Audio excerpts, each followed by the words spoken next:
Oh, no, there's the charm. The crash down as well. It's a dead Gragas. It's going to take a little bit of time. And now Faker is caught onto Kiin. Lands the Shuriken. And he's going to wait for the leap strike. There's the backstage Q. And that's Faker's Akalia World, ladies and gentlemen. But now you can see they make their way in. The paranoia comes down. Decent little utilization of the counter-strike. But Faker's going to get on the go. On takeover. Means Kiin is dead at the same time. It took a little while. But I think they're just going to move through and win Game 3. It's no use denying the T1 magic. When it's at Worlds, it keeps happening. When in the last game, Gen G tried to remind them what happens in the LCK, they snap back and tell them what usually happens at international tournaments, and especially at Worlds. And we find Faker and T1 to be the first to match point. I mean, sometimes when I watch this game and I watch T1 at Worlds, I just think, how did they do it? Because this was a shellacking in Game 3. Well, they did start out with getting Oner on Vi instead of Kindred. I think that was a really good one. Blue side was big. Yeah, I do want to go through some of the drafts in the series because we talked about, okay, you know, Gen G were really tested by FlyQuest to do something like super, super creative. But here, especially in this last game, we see them returning to this kind of combo here, which we saw from them. This is kind of the skeleton of that Aurora and Twitch composition that we saw them bring out against HLE. I actually really loved the Twitch ban here. I thought that was smart. And then to your point, Kobe, I think this is great. I think Vi is such a good champion for Oner, but the big pick for me, the Ashe for Gumayusi. I think that has been stellar, and then the Gragas. I think it's also been a really cool swap up for what Keria traditionally plays. Like Renata, Braum have been the two picks that he's gone towards. It is consistently, I know that Gen G only have one style. They are going to play dive. They are going to jump in on us because that's what we've seen from them every single time. And T1 are basically saying, hey, yeah, we'll catch you with a Renata. We'll try and set up with the Braum, which didn't work as well. But it is countering what Gen G have brought to the table every time. And Gen G do not have an answer for what T1 are bringing.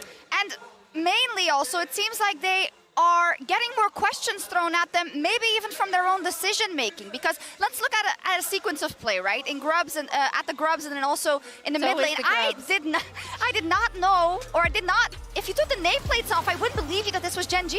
So T1 are way more coordinated than Gen G were in this game. Like it's undoubted, and honestly, like Gen G, they're the ones to set this up, but why isn't Canyon ulting earlier on Nocturne to try and lock Faker's teleport out? They also don't teleport Chovy in very early. And so T1, another really good engage for them, turning around. But it did feel like really weird to see Gen G be the ones that are so uncoordinated. But also here, like Lehends getting caught as they try to go underneath the tower. This reminds me of like Game 1 against FlyQuest, where Lehends tries to engage on towards quad in the mid lane. Seraphine ulted, completely shut down. These over-aggressions and just not being in position as they try to take these plays. It's really strange because this is not what we would usually see from Gen G domestically. And by contrast, here you see the coordination from T1, not just in team fights, but they know exactly where they want to go on the map. They use these grubs so well. I did call them out in the last game for being like, why are you fighting over that 6th grub, right? You've already got 5, you guys are fine. But they've been so well coordinated on these like 4 or sometimes 5-man pushes with grubs onto turrets, rotating around the map. You could see it in that sequence. They knew exactly where they wanted to go. They moved as a unit, and it's fantastic. And they're showing style here at Worlds too. Faker was like, Knight, I see you on the Apollo yesterday. I'm gonna do it as well. Like the magic is really there. We'll see again as we switch back to blue side. But it really has been like difference in play. It has. I mean, and things like Lehends, right, who we know is very good at macro, who calls a lot of the moves of Gen G, generally the one to be out of position. A big discussion that we've had here backstage is, for me, there's a difference between ADCs in terms of Guma and Peyz, in that I believe in Guma and in that bot lane, even from behind or from even, not just from ahead. And even though Peyz has done things to dispel that in summer, right, Emily? Outside of the finals, I don't know. You know, when he's... And here he had an opportunity, right, if they scale further into that game. But then it's him who gets caught out again. And I don't want to put everything on him because the whole team lost that game, right? But it is these differences that you need to look to make. But I think that's the thing. It's like pressure makes diamonds, right? And unfortunately, when we look at finals in LCK, Peyz didn't step up. And then you look at the game against FlyQuest, it feels like, you know, Hanwha kind of found the issues in Gen G. FlyQuest managed to crack it, and it feels like T1 are finally breaking those foundations here where you're not getting the big performers. They're not finding Chovy these lane matchups where he can be super successful and take over in the mid to late game. You're not having your carries perform, and now T1 are saying, no, we're going to go to the style that's worked for us. We take over in the early game. We play through our side lanes well. We get these cheeky Baron sneaks when you're least expecting it. It feels like T1 are still playing to their identity on an international stage, whereas Gen G feel like they've just lost themselves because those doubts have started to sink in. Yeah, and I want to pull up Gen G's record over T1 in the LCK and internationals, because I think it makes T1's performance here so much more impressive, right? They are the 4th seed. They are 1 game against KT away from not making it. And here you see MSI 2023 highlighted. We had already set it up in one of our prior thing. I think it was you, Dagda, that said that, where they got the better of them at an international event at a very crucial moment. And now they're on match point once again, now at Worlds, defending their world title. It all hangs in the balance again for Chovy, you know. I wrote down under Gen G in my preparation as a logline, if this team can't win Worlds, who can, right? But I feel like in the course of the tournament, we've seen other teams perhaps adapt better. And I think for me, that's what they're going to have to show. In the same vein, though, I'm not ready to write this one off because we haven't seen a team break the red side situation yet, right? So T1 would have to do it here. Yeah, I mean, if they can't, then T1 or BLG can, that's for sure. The adaptations are proactively being taken away by T1. Smolder, gone. The draft is already set up where T1 go, we know what you are like. We know Gen G inside and out. We know what they're going to fall back to, and they're stopping them every step of the way. T1 are in their heads, and I don't know if Gen G have a comeback here. And all year, we've been talking, or I mean, I know I've been talking about Knight versus Chovy, right? Like, we want to see this matchup. We saw it at MSI finally. This was going to be our destined world final, but in the way stands Faker, and this is a rerun of that Chovy quote where he, again, would know this more than anyone because he's had to deal with it domestically. Now he has to really step up, prove himself against Faker to make it to finals. Chovy has to step up. Gen G as a whole has to step up, and we have seen it from Gen G before. Spring this year, Game 4, it was the Kazakhs pick from Canyon that completely changed everything in that series. Gen G are never counted out until that bell rings, and this is where they have to find that magic once more. Beautifully said. Let's head over to our casters. Thank you so much, Dagda. I think that's such a good point because I want to give everyone some faith that we could be going to a Game 5, right? Like, that's the main thing, and we're already straight into draft as the Kalista and the Xayah are still going to be banned away, and I saw that little look on your face there, Chronicler. I'm also not that psyched about it. I want to see a little bit more adaptation. I don't know whether the Xayah is a necessary ban. And given Guma's performance and how comfortable he is on the champion, it makes sense, but I'm a big believer in when you see a champion just consistently be an issue, and in this case, it's the Ashe. Even in the games where Ashe wasn't able to actually get over the line, I feel like the pick has just felt so strong. It gives so much utility while also being a lane bully. Well, now they can first pick it. Now T1 is saying, hey, by the way, do you want to ban Aurora or do you want to ban Ashe? And because Gen G is going to take one of them, the Aurora comes through, you imagine the Ashe is the first pick. T1 now have the choice around, do they want to grab themselves the Vi?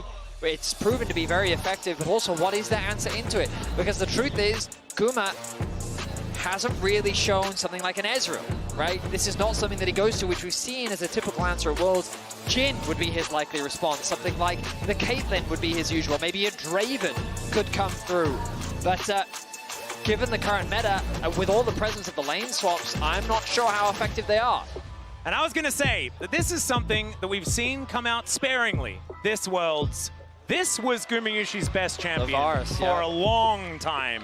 His Varus steals Barons, steals hearts. It's incredible. As Oner just playing with ours just a little bit there with the hover of the Kindred. We'll see whether he does go back to that one as he's hovering over quite a few options. The Skarner could be a great pick away, and he is going to lock that one in. Is this a, in case of emergency, pick Canyon Nidalee situation again? We saw it come up against Oh, he's FlyQuest. got a smile on his face. A very slight smile on that man's face, and this was the pick that brought Gen G to Silver Scrapes. He single-handedly, God. and they're just running it back. They were here last week. Yep, we've got some tape of this one, you know? Let's see what the answer is going to be from T1 though, because of course they know exactly what to expect. I mean, Canyon's Nidalee. What else is there really to say? I mean, you're 100% right. Jax would be a great pick. It looks like that's going to be the lock-in for T1. Double AD carry comps. Jax loves those. His E gets so much value out of it. He offers so much zone control. But, I mean, game 4, backs against the wall. The Nidalee comes through. The ban of the Cassante is so crucial for Kiin. I think that it's such a safe top lane pick, just in general, but in Kiin's hands, it's also a devastating carry threat that you don't want to run the risk of him getting. Now, on the side of Gen G, they can look to pinch the mid lane pool a little bit more. Maybe they remove the Ahri for themselves. No, they're actually targeting Keria. They're really trying to limit the options that this bot lane has. Yeah, playmaking for Keria, I think, is a great thing to target, especially when Keria is coming off a win. Because when he has that mojo, when he's feeling it, it can be very scary to go up against this guy when he has confidence, as Braum is going to be taken away from Really Lehends. good. And also from Keria. Actually really like that ban there from T1. What feels most likely here is the R4 on Renata, trying to get a strong 2v2 and play through that. But it does open up a Lehends counter pick. What about That's something that I don't think they necessarily want to go towards. And they're going to save the Keria counter pick, and this shouldn't come as a surprise. But I do worry about the Ahri, as we have seen it be pretty hit or miss, but it's Faker, so I give him the benefit of the doubt. It's Ahri. Like, his Ahri has been very good at this World Championship, and I think that it makes it, like, this is a very Gen G-esque comp in the side of T1. It is. Meanwhile, Gen G, the Poppy, I think, offers a a decent amount of value here, both into the Ahri and into the Jax. Playing towards Kiin's team fighting as well, I think, is a really good idea in this game, because I think that when Kiin is under pressure, that's what he plays towards, not necessarily smashing lane. They need a Leona or a Rel right now. They need some engage to come through from Gen G. I think T1 might be thinking about a Rakan, which is why they saved the pick for later as well, because crucially, the Maokai is often used as a response, but... Oh, is he cooking? He's going to lock in the Maokai anyway. Oh, keeping it a flex? You're right. So they don't know what's going to go where, and it also locks out the Rakan pick. The main reason why we see this Maokai is because it is so strong into the Rakan. Yeah, And now Poppy there's as Poppy well. as well. Yeah. So actually creates a bit of an awkward scenario. Normally this is where we would go Bart, particularly into the immobile AD carry of the Ashe. Yeah. Well, it's not available. Is it a Pyke angle? Oh, that'd be fun. I don't know whether it is. That would certainly be... Oh, okay, yeah, it's a Pyke angle. It's a Pyke angle. It's always a Pyke angle. For Keria it is. Those bone skewers are targeted for this guy. Watching that series blew my mind. Vadius, I'm so glad that you had your finger on the pulse there, because this could be fireworks on the bottom side of the map. Gen G, certainly, with some experimentation here. Right now, it looks like the Maokai is going to be going into the support position, and Kiin will be taking the Poppy into the Jax on the top side. In the LCK, this is seen as a really good matchup for the Poppy, and so something that Kiin has played around before. I mean, I think even internationally, we've seen it do wonders into the Jax matchup as well, especially if you're confident on the Poppy. The crucial thing for me is when playing Ashe, you need lane prio. Sorry, Ashe. When you're playing with Nidalee, you need that lane prio. We've seen Canyon succeed so well at playing around the strength and push of his lanes to put pressure on the enemy jungle. And like, it is the way in which old school Damwon thrived. The laners play for Canyon.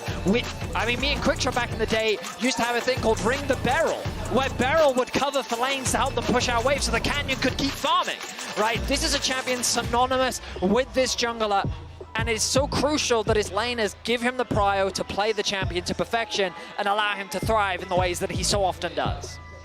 And we're all hoping it goes to game number 5, 100%. but if this doesn't work for Gen G, then I don't know what would have, right? I know that Tristana not in the spot that she was before, but you somehow get both Tristana and Maokai, which was a combo that was basically never be allowed to play, while also getting Canyon Nidalee. That is definitely an incredible thing. However, this is T1 at Worlds, and T1 with match point moving into this game number 4. A date with BLG next week in London is what's on the line, and there is only one step left to take. And they are double Halo Bladesing. God, of course they We are. remember from spring 2023, when you see those keystones, the enemy bot lane is about to have a bad time. Something's going down. They Something is definitely going want down. to fight. It's just unbelievable that T1's even in this position. I feel like that so many fans that only watch internationally think this is just another year for T1. Yeah, Like last year, reigning world champions here in the semifinals at match point. Of course, why wouldn't they be here? They were also top 3 at MSI. Well, the thing that's ridiculous as well is that last year, if you look at summer, it ain't a great time for T1 either. So maybe fans are just like, oh yeah, we're used to this. Yeah. You just have a little bit of a lull before you come back up again. It's like the swell of the ocean. Spot him with the sweeper. I think they Yeah. spotted each other. Information now going over as Bonus is going to pull Peyz in. He has to flash, and T1 outplay them. The invaders come through from Gen G though. Canyon going to be able to steal away this buff. We'll see how Oner responds as we get standard matchups. Now this bot lane I feel is very volatile. Yeah. Ashe lanes typically give you a lot of control and prio, but Varus is a lane bully in his own right. His E gives him a lot of control over the lane in the similar way that the volley does to the Ashe. Meanwhile in the mid lane, Chovy leveraging his pro. We talked about how important that is for the Nidalee. As the blue is taken away, Canyon returns to his side of the jungle. I think we're going to need to see another Chovying performance. Much like we saw in Game 5 against FlyQuest on his Smolder, we're going to need to see absolute domination, stay ahead of the curve, make sure that these items come in at exactly the right times. All right, Keria finding the Bone Skewer onto Lehends. That's another flash. They'll take that, and this is a T1 bottom lane that, yes, we've always known that they're capable of, but we haven't really seen this level of aggression for a long time. Peyz even went for Halo Blades himself just to try and be able to trade a little bit better, stack up that passive early. The main thing for Gen G is that the bottom lane is still alive and relatively healthy. We also have Oner on the opposite side of the map, and Canyon is starting, or should be able to build a lead once the actual full clear comes through because he got that early buff on in Oner's jungle. Oner, I think, actually expected his Grom to also be taken. He took the walls, then path back up towards the top side, which is the most frustrating thing for T1. Because you look at that bot lane matchup and we're like, Oner, dive now, please dive. But because of his pathing, it's hard for him to actually be in a position to really set that up. He's setting his sights on mid after Faker got a really nice trade onto Chovy. Yeah, Oner now driving in, looking for Chovy, just gets the flash. I think the rocket jump must have been on cooldown. And Oner is just going to take that explosive charge and be absolutely fine. Meanwhile, setting up for a potential dive is another max range Bone Skewer going to connect from Keria. This guy, it's targeted, right? That's now 3 flashes down, and for a pick as volatile as Pyke, that is a playground. You have so many lanes to play through. Oner, will Canyon hold off? They are going to know with the saplings. Canyon, I think, is going to try and play through the fog, not try and show himself. Yeah, Keria moving on over. Was hit by one of the traps there, so information was given as to his whereabouts, and they will just back away. If that back completes, that bot lane is not surviving. So momentum-wise, you feel like everything's going the way of T1. The bot lane 2 versus 2 is winning out on the skirmishes. They got both the flashes. In the mid lane, Faker out-trading Chovy. I mean, not resulting in a huge CS lead, but still going well overall. What's crucial to remember is that Canyon is continuing to farm. Canyon's Nidalee is not terrifying within the first 4 minutes of the game, but for every minute that goes by, this champion will continue to get stronger. Kiin in the top lane matchup continues to do well. It's a tough matchup for the Jacks as well. And so Gen G definitely don't have to be too terrified, even though the bot isn't going the way that they would like. I'm also wondering if Canyon thought that Oner took his blue, because his blue has actually been up since the start of the game, because they read the early play from, because Keria caught Peyz, right? So I assume Canyon made the read. I figured when he went to his Gromp, he would have seen it, but Kiin. Oh yeah, there's another Bone Skewer being charged up. First one that he's going to miss outright. And Kiin will survive. Ice cold. Yeah, I like that. Just continuing to walk. It's the continue to walk strategy, one that we haven't seen for quite a while. No jukes abound. And Chronicle has been talking about this, the impact of the supports, right? We saw it from Keria Game 1, Game 2, we saw Lehends very active on the map. Game 3, I think both supports were trying to make plays around the map, but with Keria kind of just finding those advantages because T1 was finding advantages. But now Keria is on a champion that has so much agency, but his AD carry is low. Oh yeah, Gumayusi in a lot of trouble. Does have to use that cleanse. Peyz going to take some damage back though, as, yeah, that's a decent trade. Remember Still, they did. summon a spell advantage. He did do that thing last year. Yeah, I where remember he that thing. outplayed. I was about to say they did buff the lethality Varus a little bit more, and as you rightly said, this man has a bit of a history on this champion. I'm actually surprised it hasn't come out more this Worlds, to be perfectly honest. I think it's in a decent position, especially in the hands of players like Gumayusi, who are so incredibly good at it. We talked about it on the way here, didn't we, Atlas? Yeah. Where, like, the mobility and how, like, in the meta it feels it can be difficult to play, but in a position like this... Yeah, Faker looking for Canyon, trying to find that opportunity, scaring him with where this charm might go. Point blank, the charge, the stun, but the knockback with the monster shot is not enough, and first blood goes to Faker's Ahri, and it's Faker's Ahri. That's the biggest thing here, because Ahri has been such a curse for so many teams. We actually have the stats here for both Faker and Chovy, and it is a different story when it's the unkillable Demon King that has it. As another charm is going to get it. Gumayusi executes. Lehends, they do try and even out the fight as Faker is evicted, but T1 is still standing their ground. A great start for the defending world champions as Gen.G do manage to get back some control of this grub pit. And I believe for the very first time, we're going to trade a couple of grubs instead of just taking 3. That's such a hefty prize, though. Lehends gets blown up, but it's the kill on Canyon in particular. That is the biggest thing here. Early on, getting taken out. Faker further accelerated than Chovy on a nerf Tristana. Not able to find the impact as... this couldn't be a better time for this graphic to come up. No, exactly right. Here with match point in hand, Faker on a champion that he's been synonymous with for a very long time. There's quite a few of those, of course. Sure. Ariana, Azir, Rise, like But there's this one plenty. has a special Zed is a pretty skin. good one. This one does have a special skin. LeBlanc also has a special skin, and the win rates for both his LeBlanc and his Ahri are about equally ridiculous. So world skin aren't special anymore? Yeah, I mean, they're all special. I was just saying that there's I a lot agree. of special. Extra special, okay? When everything's special, you have to sort of redefine where it lies, you know? Now, Possible Gen.G dive. have a stacked wave on the top side. T1 have read the play effectively. Faker's on the rotation. Keria. Yeah, can he charge it? He does find a knockback onto Peyz. There's a crash into the wall as well. Lehends just caught out and explodes. Oner's going to grab kill credit for that one, and T1 seem to do no wrong. It's an aftershock that ends up picking up the kill as Zeus is pushing on the bottom side of the map. 3 kills for T1. And we talked about the momentum earlier, but it feels like that this train just continues to ride in the way of T1's victory. And Lehends, that was a journey he did not want to take. Trying to punish Keria, but we have seen this, I think, with a lot of the jungle Maokais. You learn the lesson pretty quickly. If You the enemy definitely champion do. has a dash, do not just W in. He did it there, gets very, very heavily punished, and now we already have a 1.5k gold lead here for T1, only 8.5 minutes in. You wouldn't think, watching this series, that Gen.G have been the father of T1 for so long in their domestic history. Because Worlds T1 is just a different beast.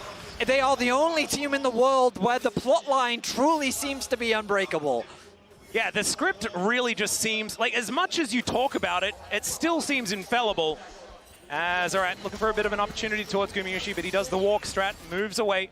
Keria will be able to move back up again, trying to dodge vision as he does get back up there, but is going to be spotted on the edge of that ward. So full information does go on over. So moving into a state of slightly less action as we look towards maybe a dragon take. Of course, that hasn't been looked at just yet. Still 10 minutes into the game, would be a relatively late one. And one thing to do, keep in mind, is that this game still feels less explosive than the previous Pyke game we saw. And T1 did have some issues closing that one out. They Pyke, did. As good as Pyke is, and for as long as we've seen Keria play this is the game state that you want, and I think we need to see more objectives, right? Like, I think the gold alone is nice, but I want to see dragons being taken early, and I want to see that Rift Herald take down that mid lane, because the moment that control of the map is ceded and vision starts to drop, that's when the Pyke feels unpunishable. And I also think that this whole series has been about who can play the game plan that they wanted to play coming out of the draft. And I don't think that either team has been denied just yet.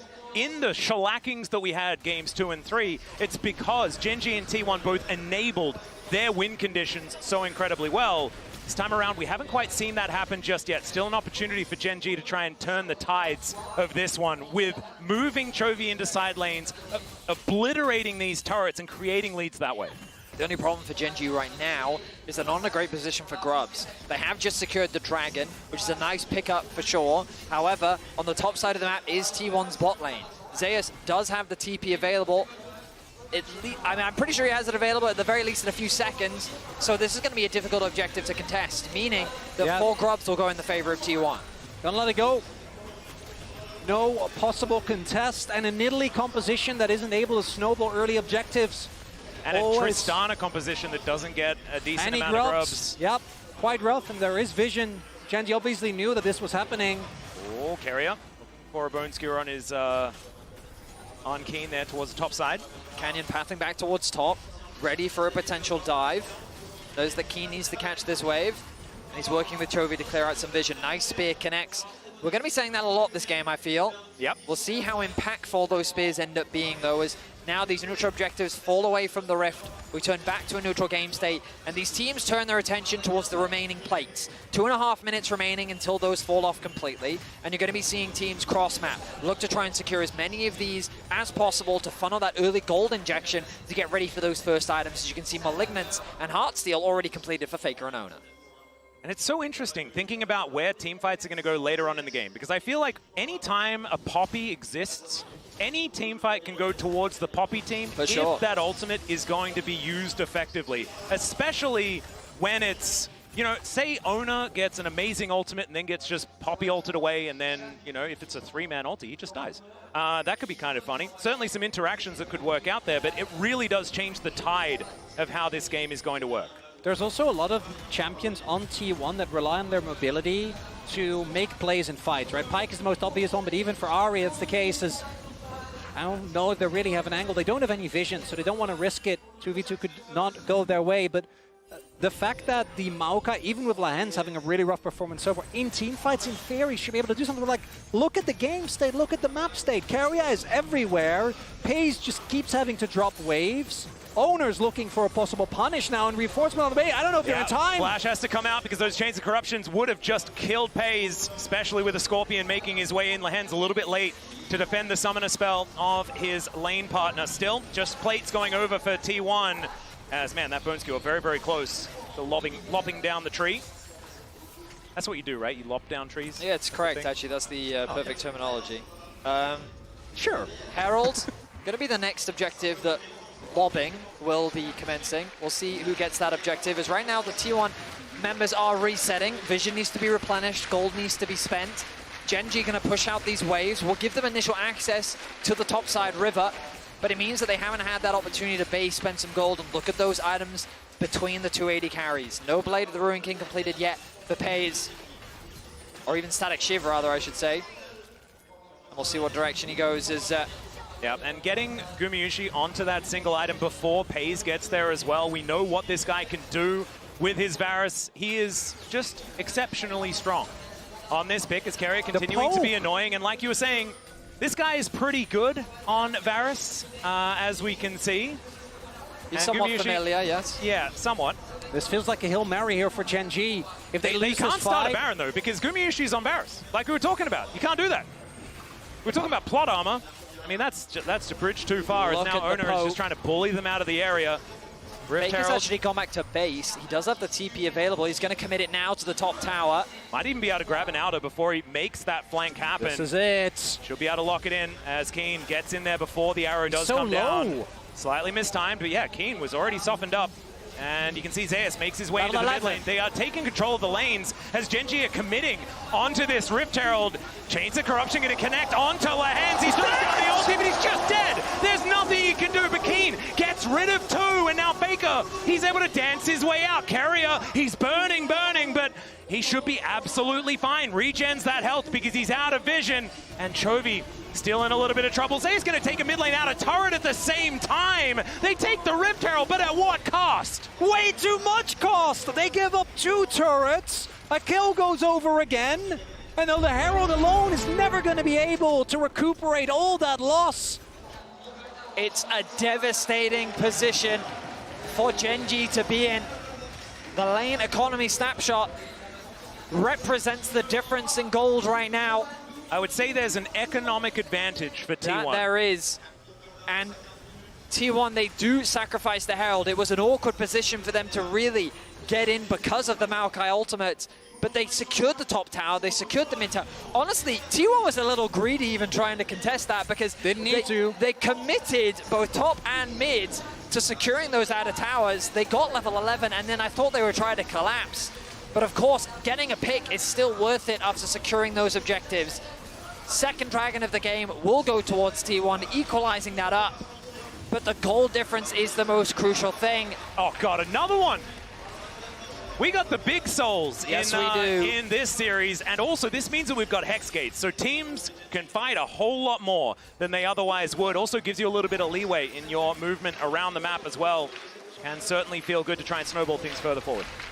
I also have to apologize, my AD carry animation, Kraken Slayer, secured for Peyz. Going to be the first item, a valuable first item, of course, the additional attack speed, but it still doesn't solve the problem of into this Jax. We've already seen how AD carries fare when playing into this in Game 2, when T1 tried to hand at the double AD carry into the Jax. But the presence that Zeus is going to be providing in these fights is going to make it very difficult for Chovy and Peyz to play optimally. Oh man, T1 going to be able to clean up the last remaining outer turret here as well. Faker going to claim credit for that one on his Ahri, now looking for a back angle. Is he going... Interesting itemization here, a little bit of a stretch away from what we have seen otherwise as the Lichbane does come through. This is something that used to be in vogue a lot, but I think a lot of players have moved away from it towards the Liandry's instead, but Faker has really liked Lichbane for a little bit of extra side lane power. And I know we've mentioned it a lot as a hold that thought Lehends might be in trouble again, but looks like he's going to be okay. Although Guma... Oh, manages to catch him on the juke, and he explodes one more! Oner's like, all right, let's just turn away. We are not required. Lehends, 0-7 in the last game, 0-4 in this one.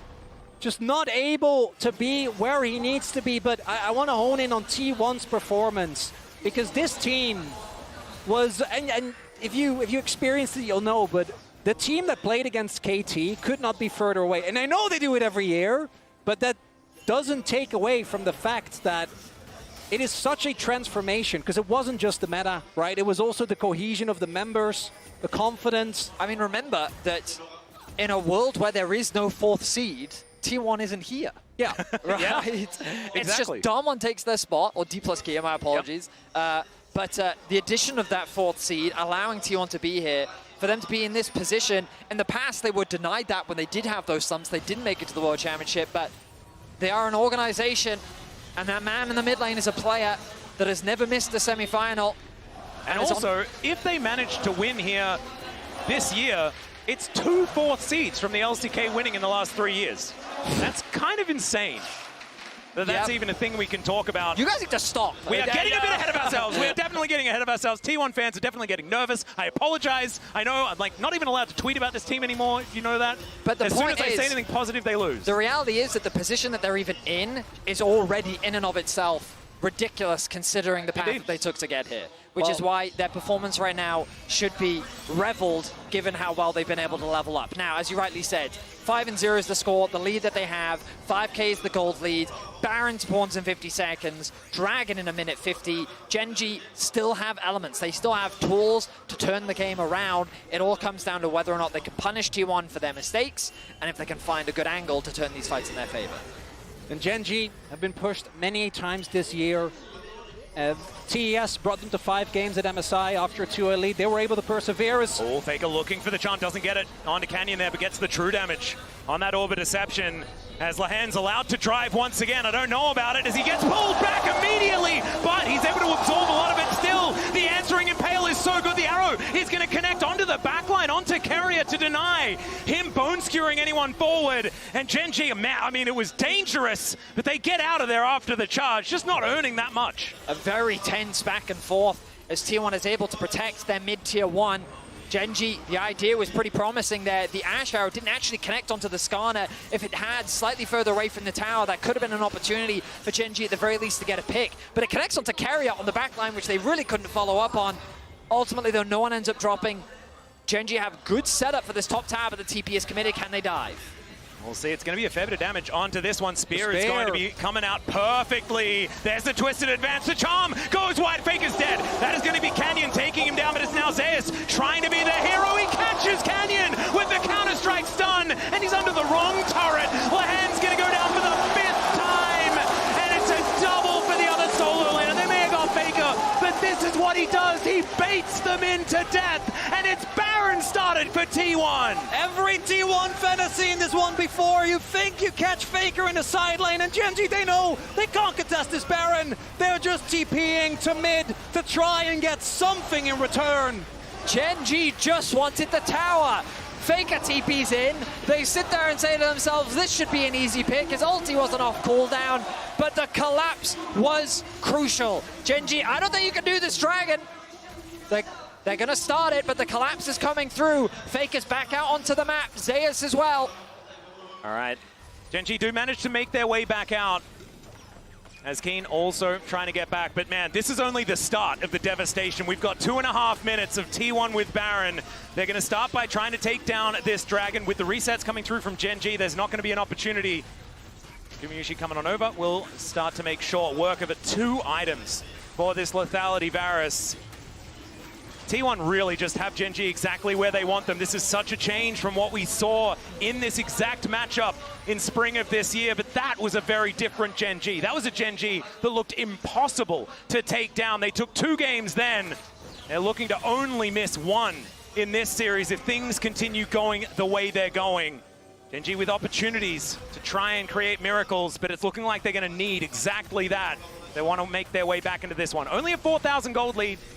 Still looking pretty rough. I mean, worlds aside, the fact that T1 is even getting revenge for a rivalry that has been so Gen.G favored domestically in and of itself is impressive. As we look back at the dive, the idea, I mean, it makes so much sense from Gen.G. Dive onto Faker. He's an easy pick. Even if the TP comes through, we can turn it. But they don't expect Oner to collapse this quickly as well. A beautiful flash from Zeus to get that stun for Canyon. He leaves the tower to finish off the kill, and they convert it onto Lehends as well. Canyon actually, I think, got aggro because of the Leandries. So because he hit the perfect spear to set up the initial damage, because there was a wave, not a big one, but would have been enough, but as a result takes so much damage. Baron still here for another minute. Gen.G just desperately clinging on to their world's dreams. Steadfast presence now on cooldown for a little while as T1 look to set up a 5-man siege on this inner turret. At 23 minutes, sieging is quite difficult unless the Bone Skewer comes through. The arrow is denied by the ulti from Kiin, but now with only 2 stragglers here, Zeus will explode. It's Canyon that locks up the kill as Kiin dives in once again. Peyz able to take down Keria, but it's Gumayusi standing tall and taking down Kiin. Still a positive trade for Gen.G is still huge news. Kiin actually diving in there, denied the ultimate from Keria. Otherwise, Keria maybe could have gotten the resets, but because Kiin jumped to his death, no resets for Keria. He ends up getting focus going down, and it's not enough. But think back to that previous game where Gen.G held on tenuous for so long. T1 have shown tendencies at this World Championship to overforce. They throw the ultimate out, a beautiful response from Kiin to create a numbers advantage. They have the confidence then to turn it back as they get a kill onto Zeus, and you'll see here this play. Nicely done from Kiin to avoid the resets from Keria. He knows how dangerous that could have been. And sighs of relief as Gen.G stay fighting here in Game 4. And Helper's not even there. I think that guy is just completely overly stressed at this point in time. I'm sure he'll be back as this game does go on, but there was a little bit of a grin on Marta's face. Coach Kim as well, not looking all doom and gloom. They are still in this. We'll see. T1... Baron has worn off. 2.5 minutes until that one's back up once again. Still a 4,000 gold lead, 5,000, something like that. Not end of the world, but 2 items now onto Chovy. 2.5 on Peyz. 1-0-1 now, actually picking up a lot of that money in the last fight. Could be huge here for Gen.G. Death kept done here for Faker. he's pretty strong. He is very strong. I would argue yeah. also just now the transformation for Guma. So T1 do have an opportunity. That one Drake, not as good of a cushion as last time, but still is going to be a big difference maker for Gen G. Means that they probably should be able to get it to 3 items on their double AD carries. The issues don't stop there though, because Zeus on this Jax in a wonderful position is building towards that stopwatch as well, allowing him to play very far into the back line. The problem I see for Gen G is this poke is a problem. And Kiin, I think it's going to be fine. Extremely tanky. Yeah, but the poke is a problem, and not only is it a problem, like, they don't have the best engaged tools. T1 have a lot of ways to just run away from a fight. Oner. What? Now, I don't think T1 need to be forcing this hard. Like, Dragon spawns in a minute's time, so does Baron. Oner committing his flash there, I think is a bit of a fumble, because now he doesn't have the potential play setup with his ulti later. And, like, this is a tendency we see with T1 sometimes when they have a big lead. They sometimes overforce. They did the same thing against top esports. They ended up still winning because, again, the gold lead is theirs. But they need to calm down because, as you both have already highlighted, Gen G are a patient team. They will happily weather the storm. I want to go back to the last game as well, though, because T1 were playing very patiently, very slowly, only taking the guaranteed advantages from around the map. This feels a little bit different. Might have something to do with that Pyke being that good sidestep, but the charm is going to land here from Faker. That one chunks Kiin. That's those 3 items that you guys were talking about. Faker also starting to get some Death Note stacks put together. One of the few tools that Gen G do have is actually Canyon's heal. Every single heal has a base heal of 240 going up to about 500. If you are chunked, that alone is not going to be enough, but it might be the mitigation that Gen G need to at least try and contest. And it looks like they are not giving over Soul Point for free. Well, Keria is going to walk into Lehends here. Pyke so incredibly squishy. There's the teleport from Kiin. The front line will arrive. Chains of Corruption do go wide. As now Lehends, he's chunked out just a little bit, but he's going to throw his life away for a good position in a team fight. Keria on a flank angle. It is going to be Oner taking Soul Point, but can they win the fight? That's a phenomenal ultimate from Kiin, and Peyz is untouched. Still, Keria explodes, pops like a balloon. Zeus has the counter-strike, but he has no friends. Faker dives in to try and save him. The flash of the Chovy, and it's a double kill. Peyz now standing his ground. Gumayusi can't do anything, and Gen G will ace them with Baron up and available. Unbelievably, Gen G turned the fight in their favor. They punished the execution. Baron is alive, and Gen G say, we will not go down without a fight. You might kill Lehends 5 times without getting punished, but that 6th one, he's got you right where he wants you, as the Baron is going to come through. Oh man, and look, he may not have got the dragon or anything like that, but Canyon on this Nidalee, it always just seems to be something that can work out even when it's not supposed to. Late game Nidalee is not supposed to be a thing, but man, Kiin coming in as such a hero. The ultimate from the Maokai was huge. They're coming in from all angles, but Oner dying first. The target selection is great. They're all in the dragon pit. They then turn their attention to Zeus. A reset doesn't come through. Faker, he's only got, well, he does get 2 charges off. He tries to collapse on a Chovy to get the reset, but then a nice flash away from Chovy. It was simply a matter of Gen G targeting the person in front of them. And with the double AD carries in a front-to-back composition, Gumayusi just doesn't have the consistent damage. Well, Arrow gonna go wide as once again, Gen G are looking for Faker. Not again. And yeah, they're just like, no. Look at that. We remember what happened.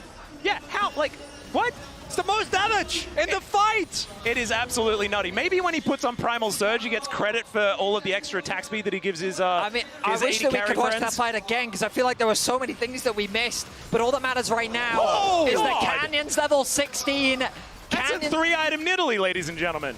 And now it's Gen G that can begin their offense. The poke from them. We talked about Gumayusi's poke. Well, now it's Canyon's turn to get a bit of revenge. And Vedi, in the previous game, you told about the waters, you know, the feeling of, oh, what if? Maybe it was just a game delayed. Maybe. You were right, just a little bit early. Gen G haven't done it yet, though, because all this has done is equalize the game, right? Oh my now, God. But look at that jump upwards. And the double AD carry now have hit their spikes. All right, Boneskew are going to connect, but the spear does too. That is a decent impale, only onto one there as Lehends able to eat some turret shots, and he'll be okay. Man, that Primal Surge almost gave him his whole health bar back. And the siege will continue here. as Chovy getting more and more stacks into that passage as well. Level 16, and the spears are hitting one after the other. Faker, he wants out. He's going to kill that siege minion, and they will back away. Keria, yeah, not wanting to stick around when he is seen on vision. The charm from Faker didn't actually connect, even though Oner was able to land the ultimate. The top tower is now exposed as they turn their attention to mid to try and defend. T1's base is beginning to fall apart. They still have some towers remaining, but as you rightly said, Chronicle, return to an even state, and the Dragon Soul is on the horizon. Big thing here for T1, they didn't lose any inhibitors. So this brought Gen.G back in the game, but T1 still will get the opportunity to get a straight up 5v5 for this Dragon. And they can even afford to give it up. I don't think they will, given how this series has played out. A minute and a half until it's available. As an Elixir of Iron, thank you for pointing it out, Vedi. For Kiin, just trying to be as beefy as he can be. He is, though. Like, it's crazy. The Sundered Sky, this front line is exactly what they need. I was worried about Gen.G's ability to engage, but around these neutral objectives, they're still able to find the fight. And what looked like a devastating collapse from T1, Gen.G handled it so beautifully. Summoners are coming up. Maybe T1 can find an angle before that flash is back up for Chovy and Peyz, but I don't expect it. It's Gen.G with control around the Dragon. The amount of homework that they're doing as well, you can see this vision shut out. Yep, lights go off. And there is an Umbral Glaive here for Keria. They have ways to cheat vision in this game, but he's on Pyke. You can't face check anything without just popping. Yeah, particularly into both Maokai and Poppy. Another thing is that T1 doesn't actually have great hard engage. They have really good pick, which is why the game felt so one-sided. But outside of Oner going in, or like Guma, you know, going in with an ultimate, Faker hitting a charm, that is a lot more telegraphed, or it puts you in a position of danger. And engaging onto Gen.G is also a nightmare. Tristana is notoriously hard to collapse on. There's a Poppy and Maokai combo in the game. And there's a lot It's fascinating how quickly the dynamic shifted, right? It's just, it's ridiculous. But they don't need to go for this, is what I'm saying. T1 can bide their time. I just don't think they will. Yeah, Nature's Grasp going to come out the arrow, connecting on Oner. Chains of Corruption just try and buy some space with the flash. Under Faker, the knock-up, and he's dead. Peyz's arrows follow him into the death chamber as the Impale is decent. Oner's still alive, he's so tanky, and it's Gumayusi taking matters into his own hands. The spears go wide and the poppy goes down. It's a double kill for the Skarner, and Chovy's still alive. There's a bit of damage, but he gets over the wall, flashes, but the bone skewer finds him. The shutdown for Guma and T1. They want to go to London. And Gen.G trying to get the fight, but the death timers are too long. Oh, it's only Canyon versus the world here as T1 are taking down their first inhibitor of the game. They are not done yet. Nexus turrets stand between them and another final. He goes golden. He's holding onto the wave. He wants to take it down. He does. But another one is conga lining in. Lehends, he knows he just has to move it away from these Nexus turrets. And he is able to stall it out. Another teleport. Faker does come back. And they'll now get their time. It is Guma that's able to melt these turrets. And Gen.G for the last 2 years have been the kings of Korea. But we know the world is T1's home ground. What an incredible final game! At the brink of a comeback, Gen.G's final fight is shut down. And in such poetic fashion, they catch Faker. He was the first to fall, but then the rest of T1 rose to the occasion and turned the fight around. Once again, T1 will return to the World Championship final. And I was getting flashbacks, gentlemen. I thought that maybe Gen.G were on that path to a Game 5, but it did not happen. T1 just said, no, you will not do it again. It is our date with Destiny. You guys, what did you think? T1 back at the World Final again. Oh, Atlas, this team is absolutely unbelievable. I cannot believe they make it back. Well, they're making me believe, Jesus, that they're making it back to the final after coming into this World Championship as not the team we were looking at just like last year. It is an absolute enigma. It was absolutely insane. And even then, when Baker was getting caught, I was like, this is 2017. It was Samsung who caught him in that same position on the Karma. But instead, it's a different form of T1 with different members that rally around Baker this time and pull it through to the end. The reigning world champion will return to defend their title versus BLG now. We'll get a chance to talk about, unfortunately, Gen.G's exit later, but I do want to first take a look at something that was crucial. He's on screen right now.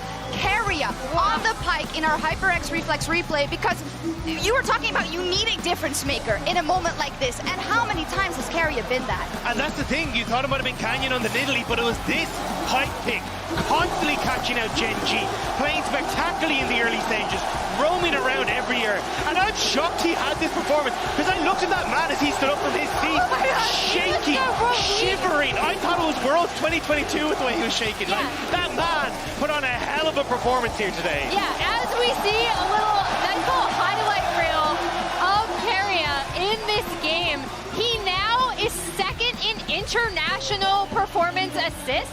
He just surpassed Xiaohu, and the amount of relief that you saw on his face.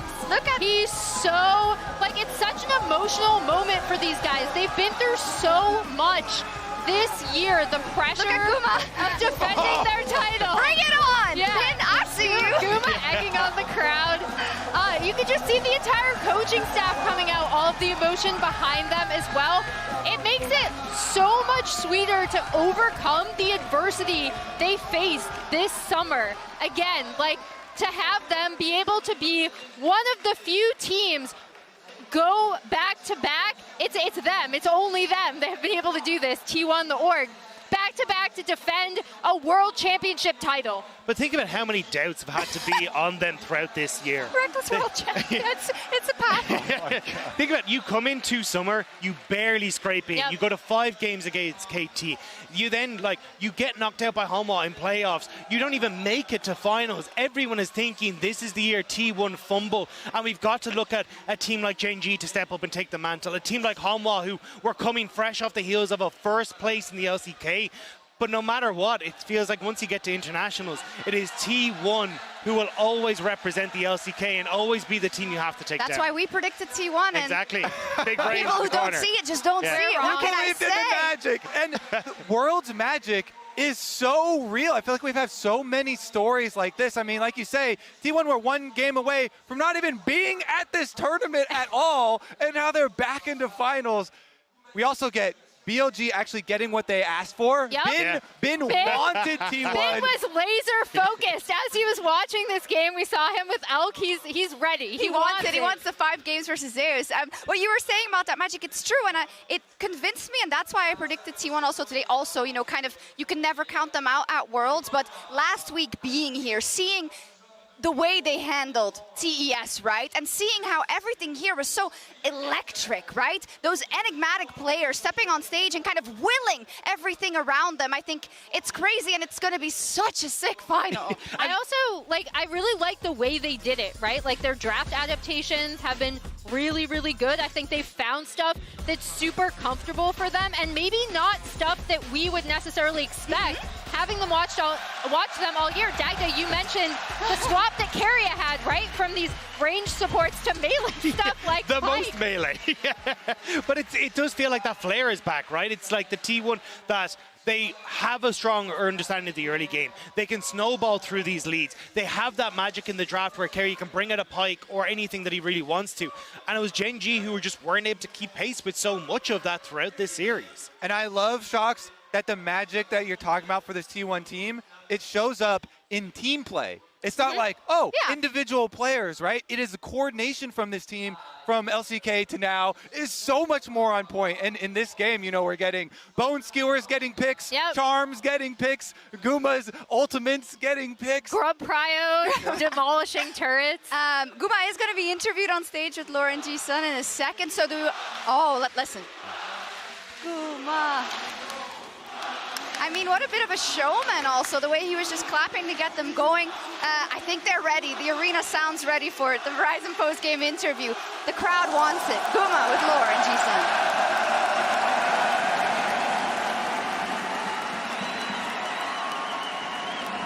Paris, un tonnerre d'acclamations pour vos deuxièmes finalistes, troisième fois d'affilée, T1 et Gumayusi.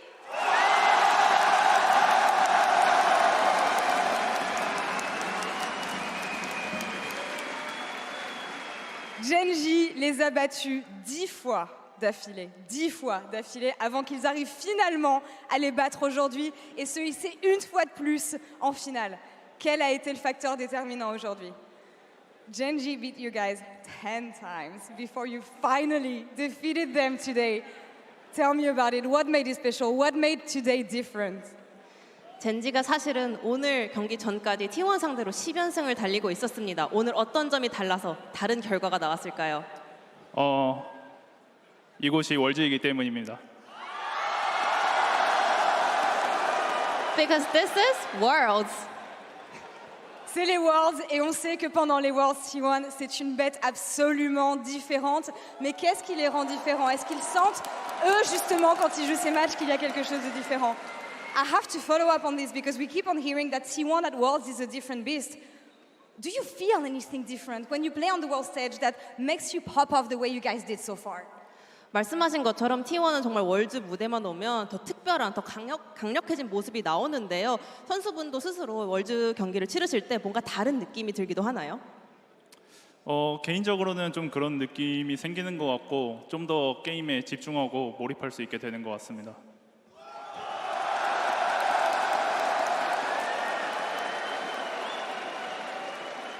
Personally, yes.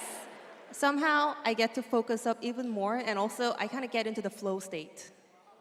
Ils arrivent à vraiment se mettre dans le bon mood, ils arrivent à vraiment se mettre dans le bon mood de façon générale et c'est ça qui leur donne la force d'arriver toujours à avoir les bons résultats, les résultats attendus pendant les Worlds. Et je me rappelle que quelque chose qu'il a dit l'an dernier en interview, c'était justement avant d'arriver en finale que c'était T1 qui dictait la méta aux Worlds l'an dernier. Et je me demande dans une méta aussi ouverte que celle qu'on a cette année, est-ce qu'il a un sentiment similaire? I remember that on stage last year, when you did the interview, when you reached finals, you were saying that T1 is so strong right now because you are dictating the meta.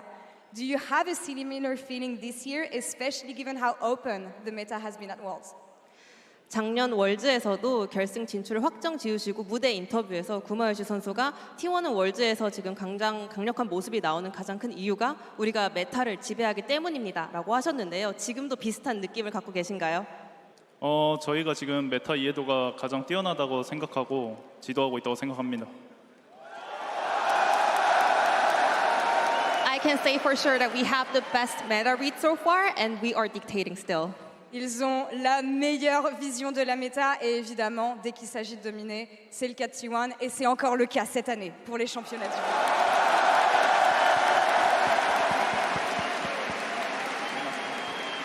Et je le disais au début de cette interview, c'est la troisième fois consécutive que T1 arrive en finale des Worlds, troisième fois consécutive que ce roster arrive en finale des Worlds, quelque chose qu'on n'avait jamais vu par le passé dans l'histoire de League of Legends. Il y a forcément quelque chose à dire sur cet achievement qu'ils ont réussi à faire. This is the third time in a row that you guys make Worlds Finals. Third time in a row that you make Worlds Finals with the same roster. How do you reflect on this achievement and what it means to you? 3번 연속 월즈 결승 무대에 진출하셨고요. 같은 로스터로 3번 연속입니다. 이런 성과에 대해서는 어떻게 생각하시나요? 월즈 결승이라는 게 참 프로게이머들에게 꿈의 무대인데 이 로스터로 3번이나 올 수 있음에 감사하고요. 이번에도 좀 좋은 결과 있었으면 좋겠습니다. Worlds Finals is the dream stage for every professional player. I am very grateful that we pulled it off together on the same roster for 3 years in a row, and I hope we can have a good outcome this time as well. Arriver en finale de championnat du monde, c'est le rêve ultime de tout joueur de League of Legends et il est vraiment heureux, honoré d'avoir réussi à avoir réussi à faire ça justement avec les mêmes joueurs, avec le même roster, et il espère justement que la semaine prochaine, il arrivera à honorer justement cet achievement, peut-être avec une victoire à nouveau. Et je me souviens quand...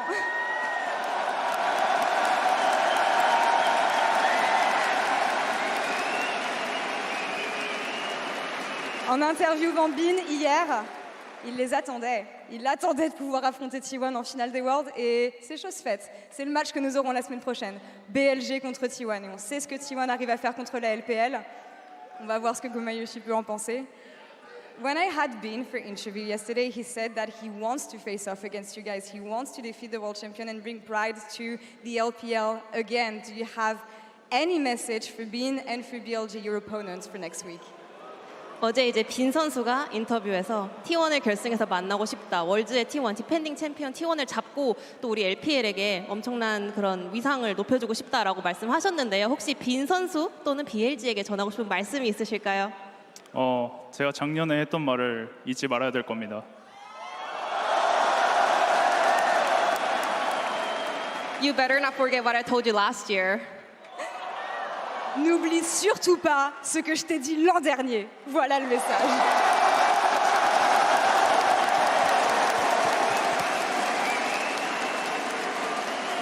Du coup, Paris, pour conclure,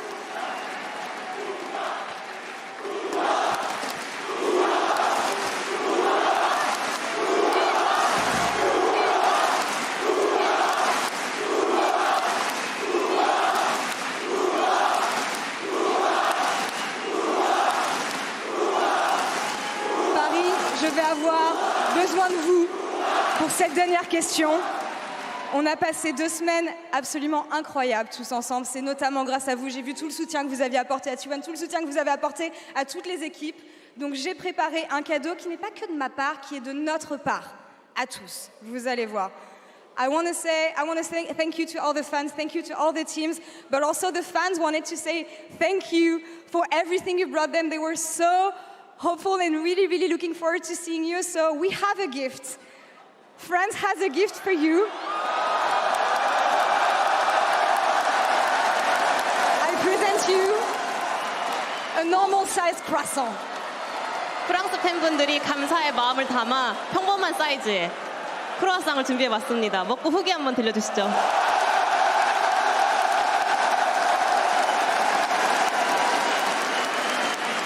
Est-ce qu'il aime bien? Do you like it? It's good!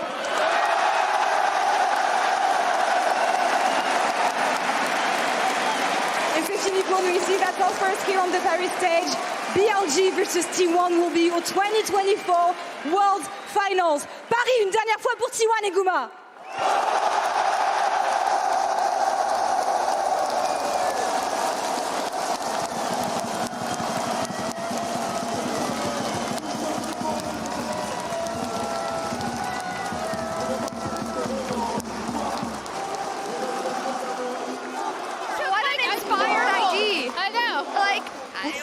She's been talking about this for weeks, by the way. She said, what if I get this huge croissant to hang out? Get a croissant that size. I don't know, she's French. Ask her. My head.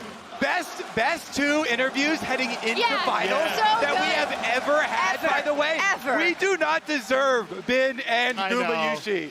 Those were both amazing. They're both such showmen. The way he was hyping up the crowd, too, was amazing. Isn't it crazy? Like, when you kind of think about Guma, right? You had the beginning. Sometimes he wasn't always the absolute pop-off star. Then he turned into this super, super reliable player that got them a lot of their victories, including a big part from the bot lane in Worlds last year. Then, you know, I know we laugh at the stat, but kind of the unkillable demon god over there, like the prince. But then also, and most importantly, Faker and the broccoli, no more. Guma and the croissant, you are my new best friend. Everyone will get a signature food. Cultural impact, baby. I love the way everyone's going to be signing croissants now as they go around. No.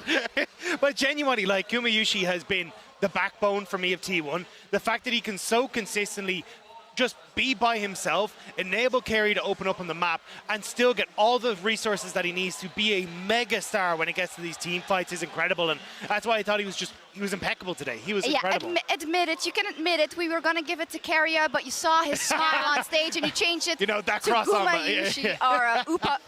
Oh my God. Oppo player of the series is Gumayusi. No, just kidding. We decided it beforehand, but it was hard, right? Because all these players stepped up today. I thought that the replay was going to start with a big bite of croissant. Maybe we can get it. Yeah, I think like it was these kind of fights where Gumayusi was just absolutely insane. The entire time we're watching this, is like, oh my God, this is the moment Gen.G turn around. But Gumayusi, his positioning was incredible, getting behind this front line. And again, it's the fact that he can be so reliable with so little investment. That's what makes him so special. There are very, very few people that can be low resource and still have the impact. There's your and as we get the replay of this, Sept's face. maybe it's fun over here. No, but I think again, it was so crucial, him on this Ashe pick, as we talked about, picks that have dictated the meta, him and Elk. I don't think you want either of them on this champion just because of what they're able to do with it in and out of team fights in terms of crucial, like, a lot of people over-focus, I think, on Ashe arrows, but both of these guys know where and when to hit based on setup from their team. I think that's really good. And then going forward, he's had such stellar performances. I cannot wait to see these two bot lanes go up against each other. Exactly. Look across at who he's playing in Elk, and you mentioned also the Varus, very big for Guma, very big for Elk as well. So it's going to be a very fun clash. It's going to be amazing in the O2 in London next week. I do want to, because I forgot to do it yesterday, because you do get swept up in the excitement of the winners, and rightfully so. But for Gen.G, I mean, it's unbelievably heartbreaking, and you had that, I think, feeling in the back of your head, right, going into this best of 5, knowing that actually the odds are stacked in your favor, knowing that actually this should be yours. Oh my God, it's just horrible, but they just weren't good enough again at Worlds. But I think that's it. It's when it's almost destined to be yours, that's when the pressure is on the most, and I think that's really what got to them.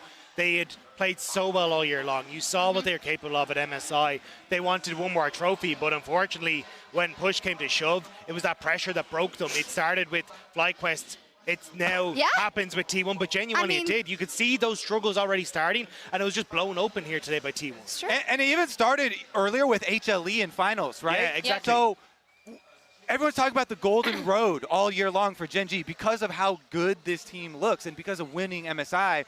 And then you see the first pebble drop in finals versus HLE, and people are like, I still think Gen.G's, better stuff. But then also here, you just feel so bad for those players getting so close and having to go up against that. Golden road, maybe there was no road at all.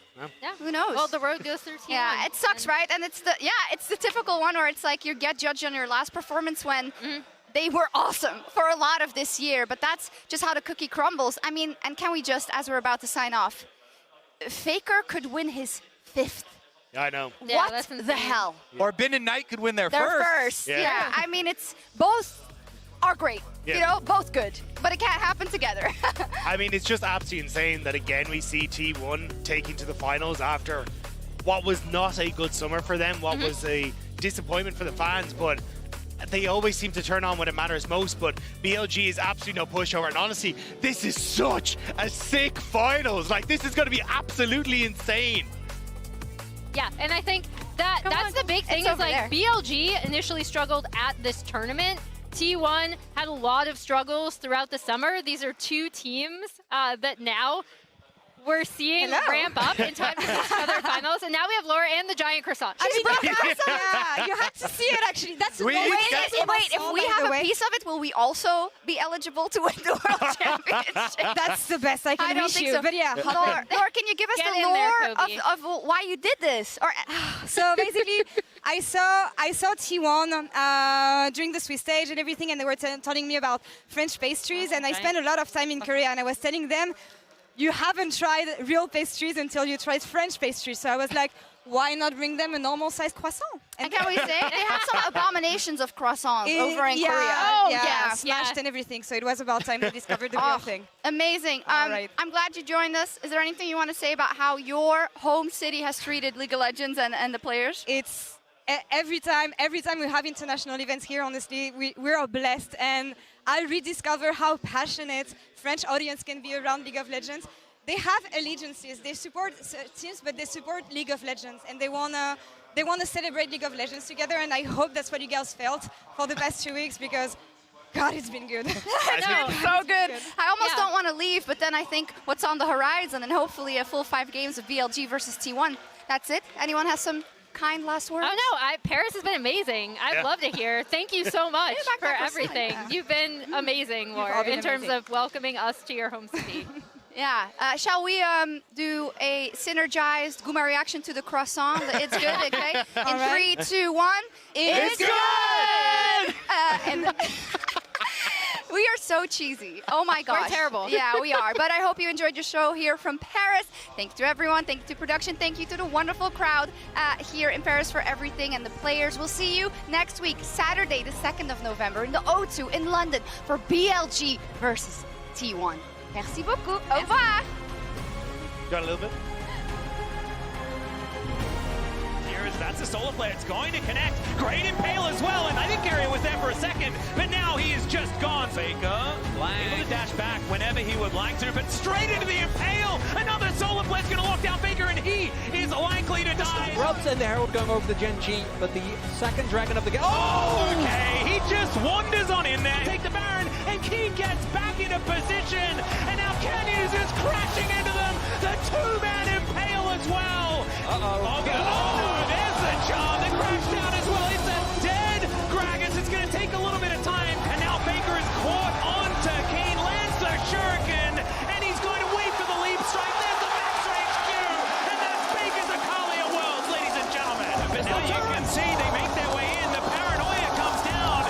Decent little utilization of the counter-strike, but Faker's going to get on the kill off on takeover. Means Kiin is dead at the same time. It took a little while, but I think they're just going to move through and win Game 3. Looks like it's going to be okay. Hello, Guma. Oh, manages to catch him on the juke, and he explodes one more.